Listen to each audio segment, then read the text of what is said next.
Alors, maintenant, on va mettre ce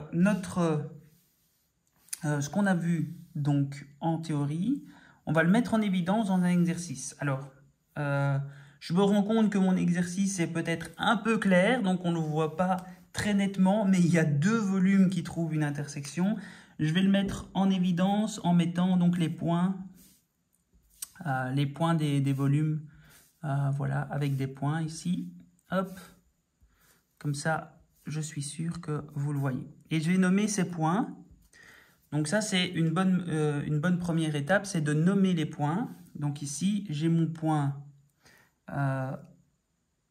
donc j'ai mon point A, B, C, D.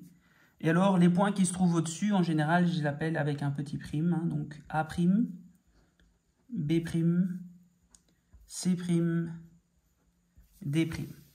Voilà. Alors, les points qui se trouvent ici avec mon volume triangulaire, bah, je vais l'appeler E, F, G, H.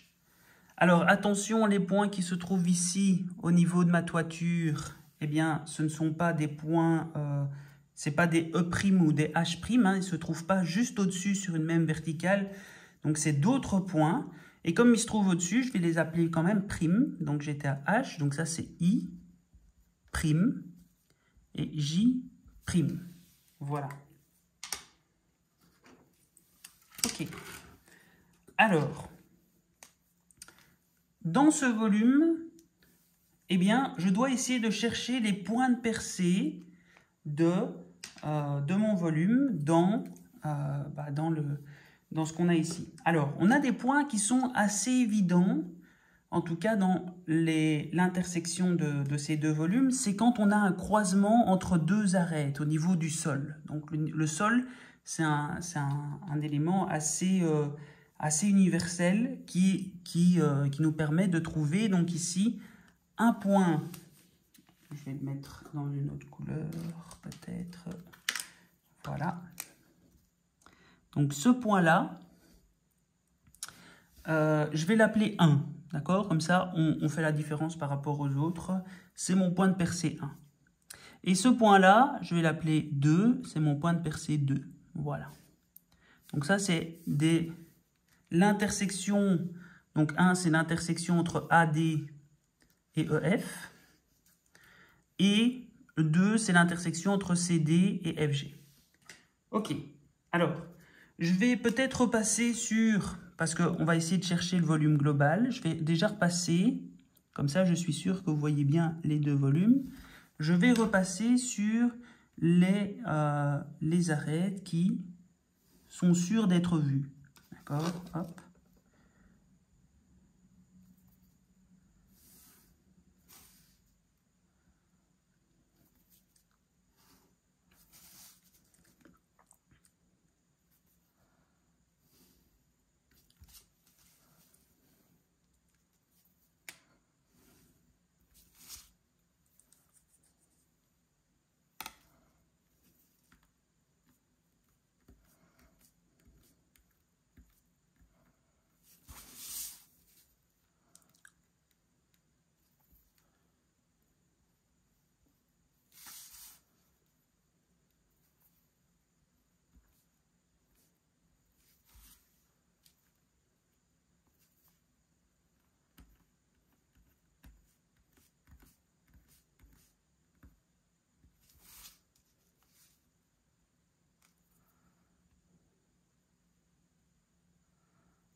Je ne sais pas.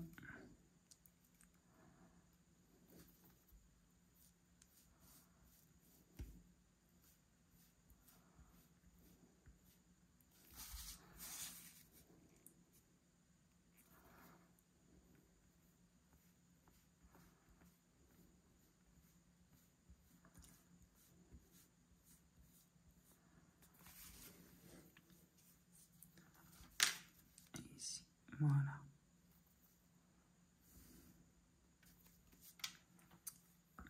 Voilà, donc ici on commence déjà un petit peu à voir à quoi ça ressemble, c'est déjà un petit peu plus clair. Donc de toute façon, l'exercice évidemment sera dans la description de la vidéo, donc vous pouvez très bien le télécharger et l'imprimer chez vous. Donc ce sera sûrement plus clair sur votre feuille. Et donc ici, voilà, donc j'ai déjà tracé les arêtes que, bah voilà, je suis sûr qu'il n'y a pas de points de percée qui vont se faire entre les deux volumes, voilà, entre les surfaces et entre les arêtes et les surfaces des deux volumes. Et voilà, j'ai déjà commencé à tracer la partie de FG et de EF parce que voilà, j'ai déjà trouvé leur point de percée. Je sais que EF va s'arrêter juste ici et je sais que FG va s'arrêter juste ici au niveau de mon point 2. Voilà. Alors, maintenant, c'est peut-être la partie la plus difficile, c'est d'essayer de repérer les points de percée. Donc, repérer les points de percée, donc c'est vraiment de repérer c'est quoi l'arête qui va venir percer quelle arête de l'autre volume. Voilà. Donc ici, peut-être le plus évident, c'est de se dire, ok, enfin et encore, c'est de se dire, ok, peut-être que D' va trouver un point de percée avec FJ', E. Donc, est-ce que D' trouve une intersection avec E, F, J', I'? Donc ça, c'est une question. Voilà. Hop. Peut-être pas, hein, peut-être que D', en fait, il est trop court. Peut-être que D' se trouve toujours à l'intérieur de mon volume. Et donc, on se dit, bon, voilà, peut-être que ça ne marche pas. Alors, qu'est-ce qu'on peut avoir d'autre? On peut avoir FJ'. Donc ça me paraît assez évident. Qui va venir percer une surface de notre volume. Donc ici, on va avoir FJ' qui trouve une intersection avec, je ne sais pas, peut-être qu'il va trouver une intersection avec CC',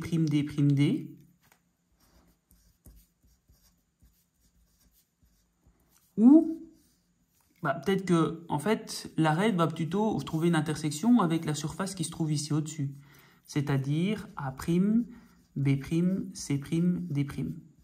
On ne sait pas. Alors, qu'est-ce que je peux avoir d'autre? On peut avoir, si je regarde l'autre volume, donc C', D' et A', D' de la même occasion. Voilà, peut-être que D' se trouve toujours à l'intérieur de notre volume en pente qui se trouve ici. Et en fait, c'est plutôt A', D' et C', D' qui vont venir croiser la surface ici en pente E, F, J', I'.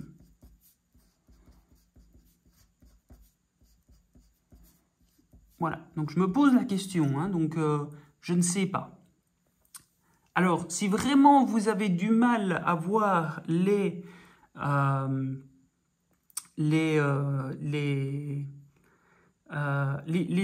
arêtes qui percent, comment est-ce que je peux repérer une arête qui perce? Eh bien, en fait, je vais me demander, est-ce qu'il y a un point? C'est pas un truc qui marche à tous les coups, hein, parce que on peut avoir très bien une arête qui traverse vraiment tout le volume, mais c'est déjà un bon indicateur. Je vais me demander, ok, est-ce qu'il n'y aurait pas un point, donc ici F et D par exemple, est-ce qu'il n'y aurait pas un point qui se trouverait à l'intérieur de l'autre volume? Voilà, donc F, c'est un point qui appartient au volume en pente, qui est à l'intérieur du cube. Et D, c'est l'inverse, c'est un point du cube qui appartient, qui est à l'intérieur du volume en pente. Ok, mais si ces points sont à l'intérieur et que je regarde l'extrémité d'une arête, donc l'extrémité de FJ', là je vois que J' se trouve à l'extérieur. Donc, pour passer de l'intérieur vers l'extérieur, c'est qu'à un moment donné, il a dû faire un point de percée. Même chose pour D. Il y a, donc, si D' se trouve à l'extérieur, eh bien, il y a un moment donné où il a dû y avoir un point de percée qui se trouvait ici. Par contre, si D' se trouve toujours à l'intérieur, ça veut dire que A' et C' sont à l'extérieur et qu'il y a un moment donné où il va y avoir un point de percée. Ok. Alors, je vais vérifier un petit peu toutes ces arêtes et voir comment est-ce qu'on peut faire. Alors, si je vérifie le point de percée de D', eh bien, je vois que c'est une arête verticale. Ok, une arête verticale, hop, je vais la mettre en évidence. Donc, je cherche le point de percée de cette arête verticale. Je la mets en évidence. Et j'ai besoin d'un plan vertical qui la contient, qui doit passer donc par sa projection au sol, par le point qui est là. On a vu que pour une droite verticale, je peux prendre n'importe quel plan vertical tant que ça passe par ce point, donc par D, mais qu'il y a des façons d'être plus performants plus efficace dans nos résolutions d'exercice. C'est-à-dire qu'on va peut-être essayer de prendre une autre arête qui est aussi contenue dans le plan vertical de D'. Et donc, ok, je vais chercher le point de percée de D', mais s'il n'y a pas de point de percée, est-ce que je ne peux pas être plus efficace en essayant de chercher peut-être soit le point de percée de AD' avec ou de C'D' avec, vu que les trois arêtes contiennent quand même D. Donc, hop. Si je prends aussi, voilà, par exemple, A'D' avec. Voilà. J'aurais pu prendre C'D', donc ça c'est complètement au choix. Donc, mais si je prends A'D', je prends sa projection au sol, c'est-à-dire AD. Je crée un plan vertical qui contient donc AD. Voilà. Donc je le rappelle, moi j'ai juste besoin de la trace au sol du plan vertical. Je ne vais pas remonter de nouveau pour la visualisation. Donc je vous ramène à ma première vidéo sur le chapitre. Alors, donc ça c'est mon plan vertical qui contient donc à la fois A'D' et à la fois mon arête verticale D'D'. Et donc avec ce plan vertical, je vais pouvoir vérifier quelle est l'arête qui vient percer ma face FJ'I'. Alors, pour ça, eh bien, j'ai besoin de trouver une intersection avec les arêtes au sol. Alors, les intersections, elles se font ici et ici. Ok. Alors, quand je peux, je remonte ces points verticalement. Donc, quand mon plan vertical croise une face verticale, je remonte verticalement. Alors, ce point-là ne croise pas une arête verticale, donc E, F, ce point-là, il reste là où il est. Par contre, ce point-là, il se trouve sur la face FGJ', c'est une face qui est verticale. Et donc, je peux monter ici une verticale. Voilà. Jusqu'ici. Ok. Par contre, quand j'ai monté ce point juste ici au-dessus, je suis quand même toujours embêté, parce que ce point-là et ce point-là, ils ne sont pas sur le même plan. D'accord? Donc ce point-là, il est sur le plan I'J', donc le plan qui est derrière.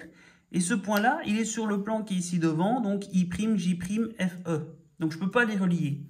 Ça veut dire que je vais devoir passer par une arête intermédiaire. Donc ça pourrait être FJ', je pourrais essayer de relier ça comme ça. Ou ça pourrait être I'J'. D'accord? Donc ça remonterait ici et puis ça descendrait là. Alors, en toute logique, ça va plutôt être I'J', parce que si ça avait été FJ', j'aurais trouvé une intersection avec avec sa projection au sol, c'est-à-dire F, la même droite. Donc ici, ça, c'est pas possible. Donc, je vais devoir trouver une intersection au sol entre mon plan vertical et la projection au sol de IJ'. Alors, la projection au sol, comment je fais? Eh bien, je dois descendre verticalement I', hop, jusqu'au sol. Voilà, donc ça, hop, je descends verticalement.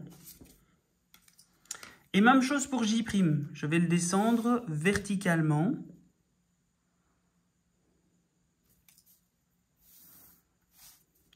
Jusqu'à sa projection au sol. Donc on est d'accord, I, ça va se mettre sur EH.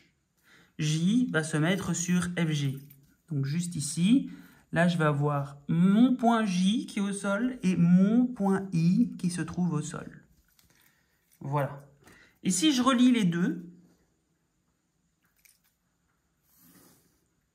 IJ, eh bien, j'ai la projection au sol de mon arête IJ qui se trouve donc sur le sol. Ok. Cette projection IJ, elle va aussi croiser mon plan vertical. Ça me donne un autre croisement qui se fait juste ici. Et ce croisement, même chose, je peux le remonter verticalement jusqu'à I'J'. Hein, vu qu'on était sur IJ, on va remonter sur I'J'. Voilà. Ok. Alors, maintenant que j'ai ça, je peux relier effectivement tous mes points ensemble. Et ça va me donner la section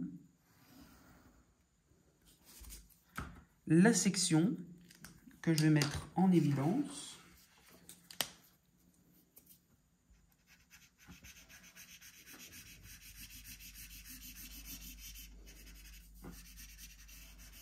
Voilà. Donc ça, c'est la section, donc la limite hein, finalement de mon volume qui correspond à mon plan vertical que j'ai tracé. Ok. Et maintenant, eh bien, cette section va trouver une intersection avec soit DD', soit AD'.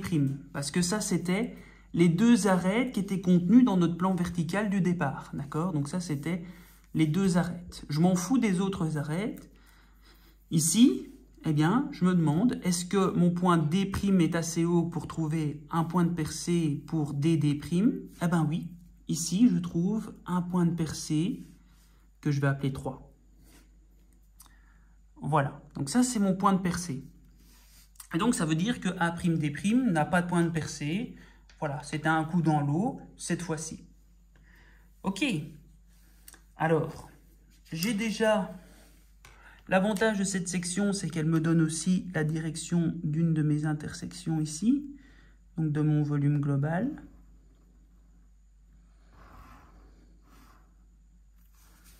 Voilà. Et, hop, voilà. Donc mon point 1 et mon point 3 étaient sur la même face, hein, donc je pouvais les relier entre eux. Donc c'était une intersection de deux faces, qui était donc 1, 3.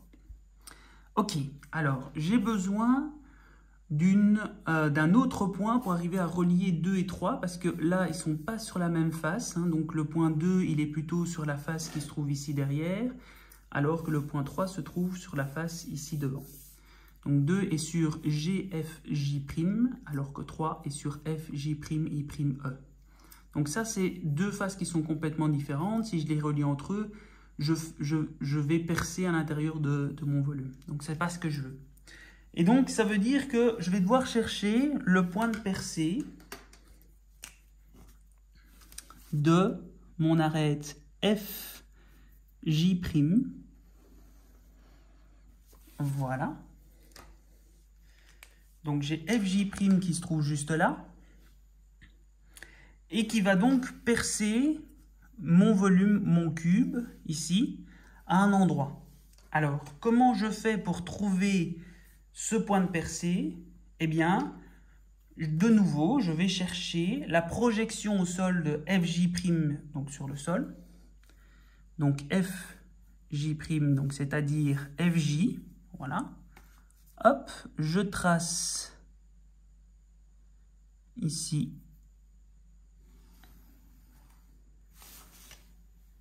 mon plan. Voilà, mon plan vertical qui contient donc FJ. Et ce plan vertical va trouver un croisement avec les arêtes au sol de mon cube. C'est-à-dire le point qui est ici, donc le point B, et le point qui est juste ici, le point 2, donc le point de percée 2 que j'avais déjà trouvé. Ok. Alors, une fois que j'ai trouvé donc cette intersection avec les arêtes au sol, je vais les remonter sur leurs arêtes qui leur correspondent. Donc, le point qui est au-dessus de B, bah, évidemment, c'est B'. Hein, donc, ça, c'est pas très difficile. Et le point 2, il était sur l'arête CD, donc je le remonte sur C'D'. Voilà.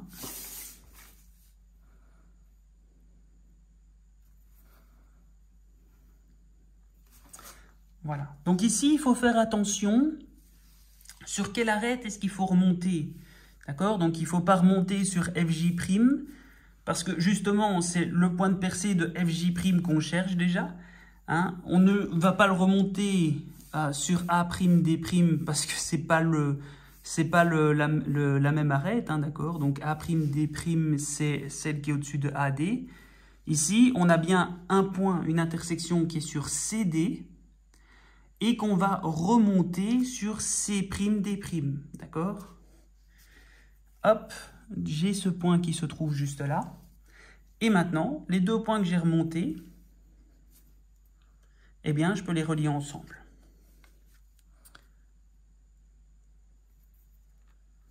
Hop, et voilà. Là, je peux mettre en évidence ma deuxième section.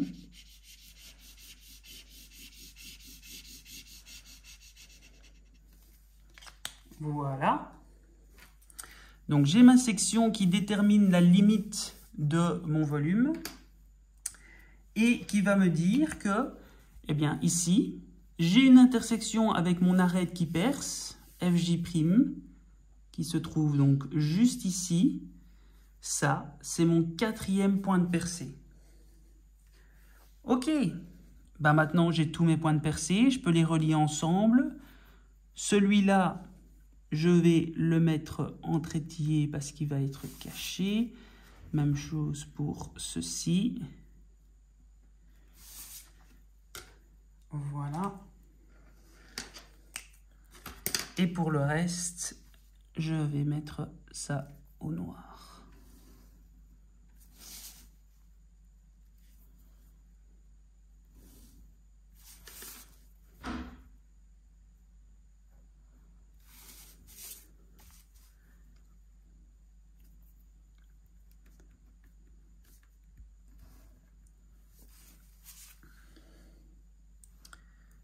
Hop.